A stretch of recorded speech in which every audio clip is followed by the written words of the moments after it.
हम लेंस के बारे में जानेंगे। लेंस क्या होता है? लेंस आपको पता ही है कि लेंस क्या होता है। लेंस का हम उपयोग कई चीजों में करते हैं। वो कौन कौन सी चीजें होती हैं? आपका कैमरा, सूक्ष्मदर्शी, दूरदर्शी, फिल्म प्रोजेक्टर आदि प्रकाश यंत्रों के निर्माण में करते हैं। दूरदर्शी आपकी दूरबीन होती है जिसमें हम लेंसों का प्रयोग करते हैं पास की चीजों को देखने के लिए और दूर की चीजों को भी देखने के लिए करते हैं। दूरदर्शी का मतलब ही होता है कि दूर की चीजों को पास देखने के लिए हम दूरबीन का प्रयोग करते हैं। ठीक है। फिल्म प्रोजेक्टर जिसमें हम फिल्म देखते हैं उसको हम फिल्म प्रोजेक्टर बोलते हैं। सूक्ष्मदर्शी किसे बोलते हैं? मतलब जितने भी छोटे छोटे हमारे सूक्ष्म जीव होते हैं उसको हम सूक्ष्मदर्शी के द्वारा देखते हैं, जिसमें उसका प्रयोग किसका होता है? लेंस का। इन सबों में लेंस का प्रयोग होता है। कैमरे में भी आपका लेंस का प्रयोग होता है। ठीक। अब देखते हैं सामान्यतः लेंस दो प्रकार के होते हैं। कैसे होते हैं? दो प्रकार के होते हैं। कौन कौन से होते हैं? उत्तल लेंस और अवतल लेंस। उत्तल लेंस को पहले देख लेते हैं कि उत्तल लेंस में क्या होता है। उत्तल लेंस जिस लेंस के मध्य का भाग मोटा होता है, जिस लेंस के मध्य का भाग मोटा होता है यानी कि ऊपर उठा हुआ होता है तथा किनारे पतले होते हैं। कैसे होते हैं? पतले होते हैं। उस लेंस को उत्तल लेंस कहते हैं। क्या कहते हैं? आपके उत्तल लेंस कहते हैं। देखो मैंने आपका डायग्राम लिया है। ठीक। देखो ये क्या है?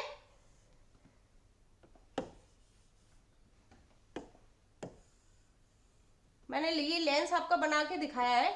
ये देखो इसके जो किनारे होते हैं वो कैसे होते हैं? मतलब जो मध्य का भाग होता है वो आपका मोटा होता है और किनारे कैसे होते हैं? आपके पतले होते हैं। इसी को हम कहते हैं उत्तल लेंस। ठीक है। अब उत्तल लेंस आपको समझ में आ गया होगा। अब चलेंगे अवतल लेंस पर।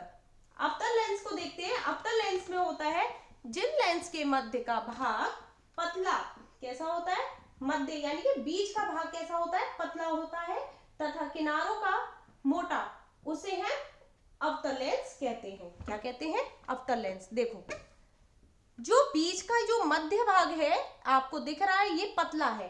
ठीक है। ये पतला है और जो किनारों का भाग है वो कैसे हैं? आपके मोटे हैं। इसी को हम क्या कहते हैं? अवतल लेंस कहते हैं। ठीक। तो उत्तल लेंस और अवतल लेंस आपको समझ में आया। अब चलते हैं नेक्स्ट। आपकी हेडिंग अगली दी हुई है लेंस से संबंधित कुछ महत्वपूर्ण तथ्य। तो वक्रता केंद्र तथा वक्रता त्रिज्या। अब केंद्र के बारे और केंद्र के तथा त्रिज्या के बारे में जानते हैं। तो देखो हमने दो लेंस लिए हुए हैं, एक C1 और C2। क्या लिया हुआ है? C1 और C2। तो देखते हैं C1 तथा C2 लेंस के दोनों पृष्ठ के वक्रता केंद्र है। मतलब कि इनका केंद्र क्या है? आपका इनका केंद्र है आपका ये वाला जो बीच का मध्य भाग है, ये आपका क्या कहलाता है? वक्रता केंद्र कहलाता है। लेंस के प्रत्येक पृष्ठ जिस गोले का भाग होता है, जिस गोले का भाग होता है उसकी त्रिज्या लेंस के वक्रता त्रिज्या कहलाती है। क्या कहलाती है? वक्रता त्रिज्या कहलाती है।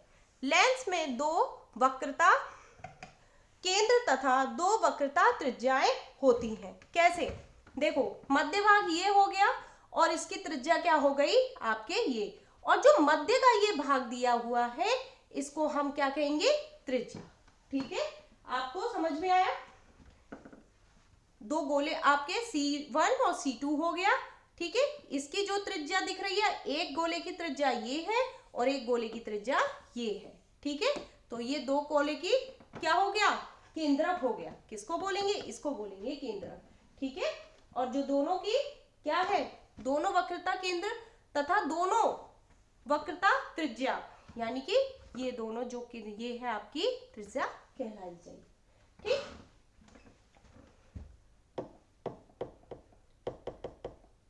तो ये आपको ये वाला आपका डायग्राम आपकी बुक में दे रखा है। ठीक है। चलो अब देखते हैं मुख्य अक्ष पर। ठीक है। क्या देखते हैं? मुख्य अक्ष पर। वक्रता के केंद्र पर C1 C2 से गुजरने वाली रेखा को XY लेंस का मुख्य अक्ष कहलाती है। जो आपकी मुख्य अक्ष क्या कहलाती है? ये आपकी मुख्य अक्ष है। ठीक है, XY जो जा रही है वो C1 C2 से होके रेखा जा रही है। ठीक है, अब चलते हैं प्रकाश केंद्र। मुख्य अक्ष पर स्थित वह बिंदु जिससे गुजरने वाले प्रकाश की किरणों में विचलन नहीं हो पाता लेंस का प्रकाशिक केंद्र है। ठीक है, वो क्या कहलाता है? प्रकाशिक केंद्र है। ठीक, या कहलाता है।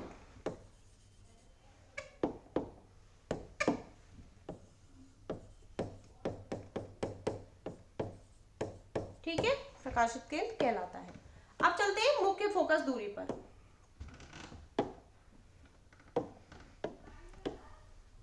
मुख्य फोकस तथा प्रकाशिक केंद्र के बीच की दूरी को फोकस दूरी कहते हैं। जो प्रकाशिक केंद्र होता है और उसके जो बीच की दूरी होती है उसको हम क्या कहते हैं?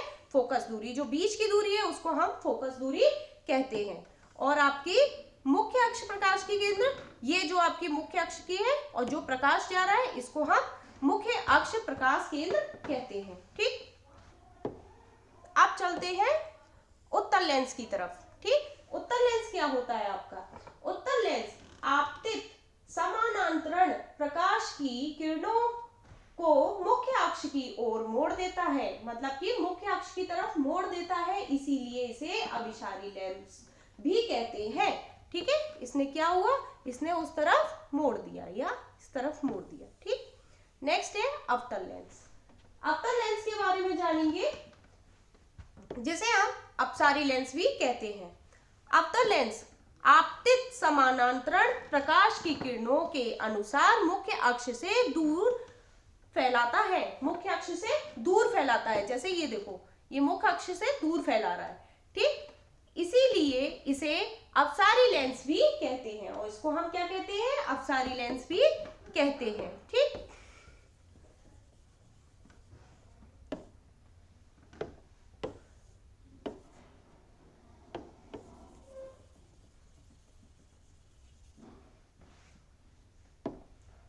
अब चलेंगे हम नेक्स्ट हेडिंग पर। प्रकाशिक यंत्र यानी सूक्ष्मदर्शी या दूरदर्शी पर। सूक्ष्मदर्शी के बारे में जान लेते हैं। सूक्ष्मदर्शी के बारे में जानते हैं। सूक्ष्मदर्शी आपकी कुछ इस तरीके की होती है। ठीक, अब देख लेते हैं इसके बारे में। सूक्ष्मदर्शी एक ऐसा प्रकाशिक यंत्र है जिसकी सहायता से सूक्ष्म वस्तु देखी जा सकती है। मतलब एक ऐसा यंत्र है जिससे हम छोटी से छोटी चीजों को आराम से देख सकते हैं। ये दो प्रकार के होते हैं। कौन कौन सी? सरल सूक्ष्मदर्शी और संयुक्त सूक्ष्मदर्शी। अब चलते हैं दूरदर्शी के बारे में जानते हैं। दूरदर्शी एक ऐसा दूरदर्शी एक ऐसा प्रकाशिक यंत्र है जिसकी सहायता से दूर की वस्तुओं को देखा जा सकता है। और इसमें हम पास की वस्तु को यानी कि छोटे से छोटे चीजों को देख सकते हैं या जीव को देख सकते हैं। और दूरदर्शी का मतलब है हम दूर की वस्तुओं को पास देख सकते हैं। ठीक,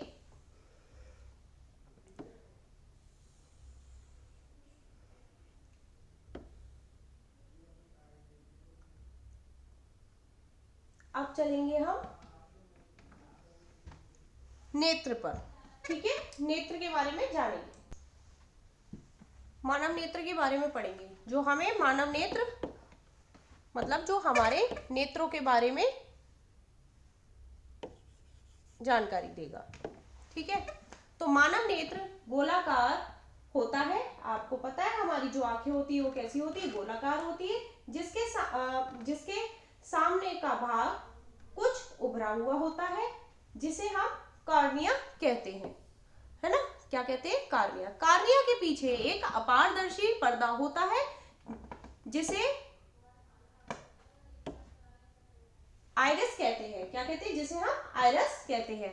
आइरिस के मध्य एक लघु निकास छिद्र होता है। लघु निकास एक छिद्र होता है जिसे पुतली कहते हैं। क्या कहते हैं? हम पुतली कहते हैं। इसके ठीक पीछे उत्तल लेंस की आकृति की एक संरचना होती है। किसकी होती है? उत्तल लेंस की आकृति की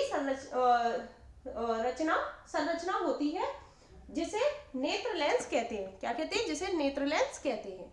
मानव नेत्र में सबसे अंदर का पारदर्शी झिल्ली होती है। जो सबसे अंदर की जो झिल्ली होती है उसे हम पारदर्शी झिल्ली कहते हैं, जिससे क्या बनता है? रेटिना, जिसे हम रेटिना कहते हैं। अब देखते हैं, किसी वस्तु से चलने वाले प्रकाश किरणें कॉर्निया से गुजरने के बाद, जो कॉर्निया होती है उससे गुजरने के बाद नेत्र लेंस पर आपतित होती है। जब वो नेत्र लेंस पर आपतित होती है, इससे अपरावर्तित होकर रेटिना पर वस्तु का उल्टा एवं वास्तविक प्रतिबिंब बनता है। जब हम किसी चीज को देखते हैं तो उसका प्रतिबिंब हमेशा उल्टा बनता है, तब जाके वो हमको सीधा दिखाई देता है। और एक स्वस्थ आंख में किसी वस्तु को स्पष्ट देखने के लिए न्यूनतम दूरी कितनी होनी चाहिए? 25 सेंटीमीटर होती है। ठीक है, ये आपका मानव चित्र दिया हुआ है आंख का। ठीक है, ये जो आपको बताया ये क्या है? ये गोलाकार है, ये पुतली है आपकी, ये नेत्रोदान है, ये क्रिस्टलीय लेंस है। ठीक है, ये दृष्टि पटल है। ठीक, ये आपका क्या दिया है? नेत्र का डायग्राम दिया है, जो आपकी बुक में भी दिया हुआ है। ठीक है, और आगे देखेंगे।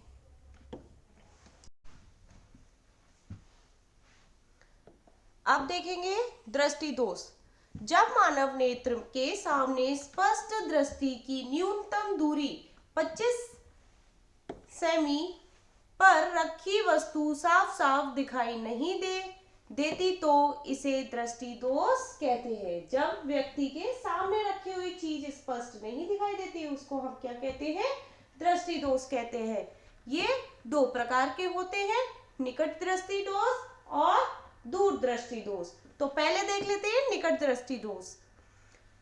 आंखों में वह दृष्टि दोष जिसके कारण व्यक्ति को निकट की वस्तु को स्पष्ट दिखाई देती है। निकट की जो वस्तु होती है वो तो स्पष्ट दिखाई देती है, किंतु दूर की वस्तु स्पष्ट नहीं दिखाई देती। इसी को हम क्या कहते हैं? निकट दृष्टि दोष कहते हैं।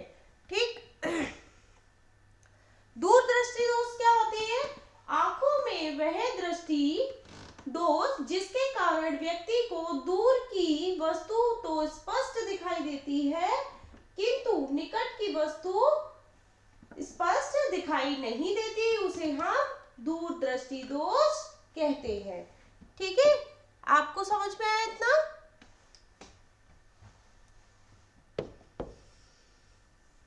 अब चलेंगे आगे। या रेटिना पर, एक मिनट, तो आपका किस पे बनाता है? कॉर्निया पर, पुतली पर, आइरिस पर, रेटिना पर। तो हमारा प्रतिबिंब बनता है आपका रेटिना पर। ठीक,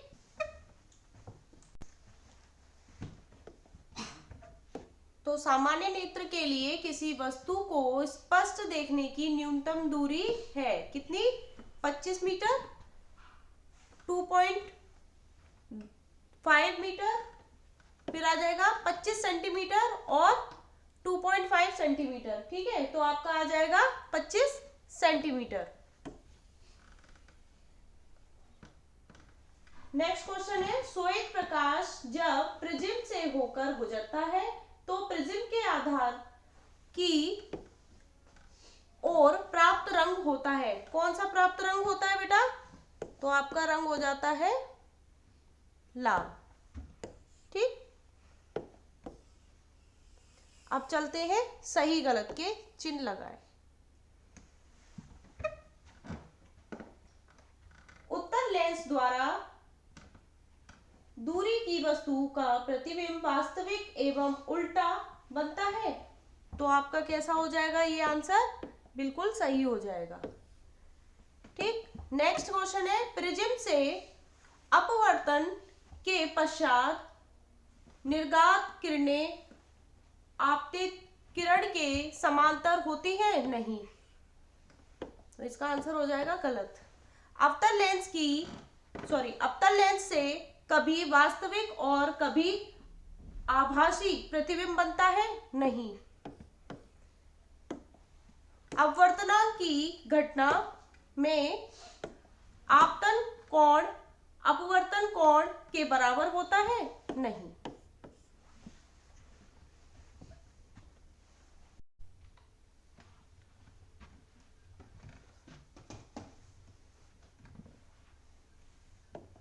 अब देखेंगे हम रिक्त स्थानों की पूर्ति कीजिए। तो पहला रिक्त स्थान है आपका सरल सूक्ष्मदर्शी में डैश लेंस प्रयोग होता है। कौन सा लेंस प्रयोग होता है? उत्तल लेंस। दूसरा है आपका दूर की वस्तुओं को देखने के लिए डैश का प्रयोग किया जाता है। किसका प्रयोग किया जाता है? दूरदर्शी का। खून की जांच के लिए डैश का प्रयोग होता है। किस चीज का प्रयोग होता है? सूक्ष्मदर्शी का।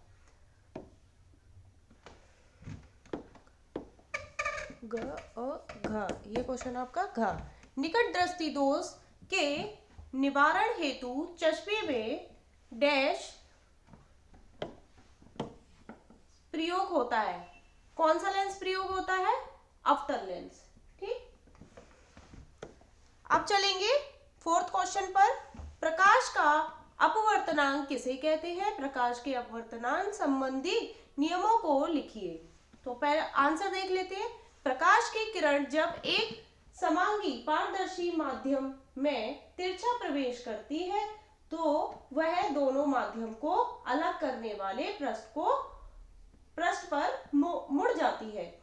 इस घटना को दो बार आपका घटना लिख गया है। इस घटना को प्रकाश का अपवर्तन कहते हैं। ठीक है।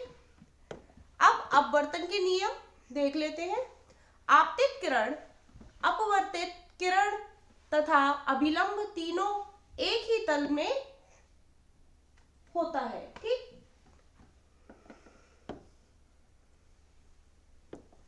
फिर दूसरा है आपका किसी पारदर्शी माध्यम युग्म के लिए आपतित कोण की ज्या तथा अपवर्तन कोण की ज्या का अनुपात नियत होता है। ठीक। अब आपका नेक्स्ट क्वेश्चन पे चलते हैं। अपवर्तनांक की परिभाषा माध्यम में प्रकाश के चाल के पदों में लिखिए। चाल के पदों में लिखिए। ठीक। किसी माध्यम का अपवर्तनांक निर्वात में प्रकाश की चाल और माध्यम में प्रकाश की चाल के अनुपात के बराबर होता है। आपका आंसर हो गया। दूसरा है उचित किरण आरेख खींचते हुए उत्तल लेंस तथा अवतल लेंस के फोकस दूरी की परिभाषा लिखिए। हमें इन दोनों के बारे में बताना है। तो पहले देख लेते हैं। लेंस के फोकस बिंदु और प्रकाशिक केंद्र के मध्य की दूरी को लेंस की फोकस दूरी कहते हैं। ठीक है। उत्तल लेंस के लिए फोकस दूरी धनात्मक अथवा अवतल लेंस के लिए ऋणात्मक ली जाती है। किसके लिए? उत्तल के लिए धनात्मक और अवतल के लिए ऋणात्मक ली जाती है। ठीक। ये आपका डायग्राम दिया हुआ है, ये आप लोग देख लीजिएगा।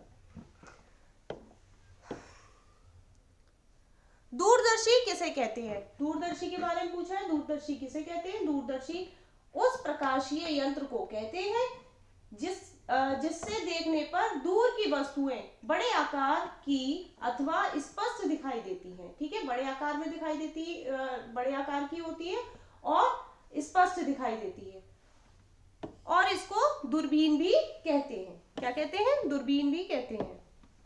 नेक्स्ट क्वेश्चन है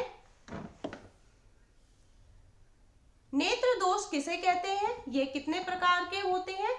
निकट दृष्टि दोष कैसे दूर कर सकते हैं? ठीक है। तो पहला क्वेश्चन है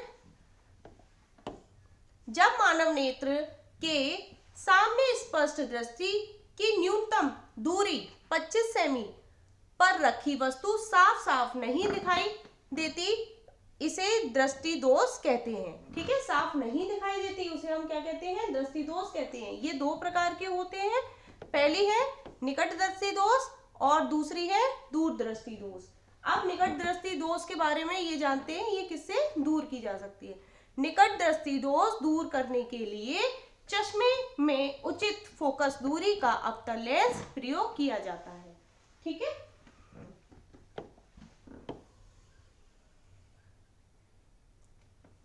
आपका नेक्स्ट क्वेश्चन है सूक्ष्मदर्शी किसे कहते हैं, ये कितने प्रकार के होते हैं।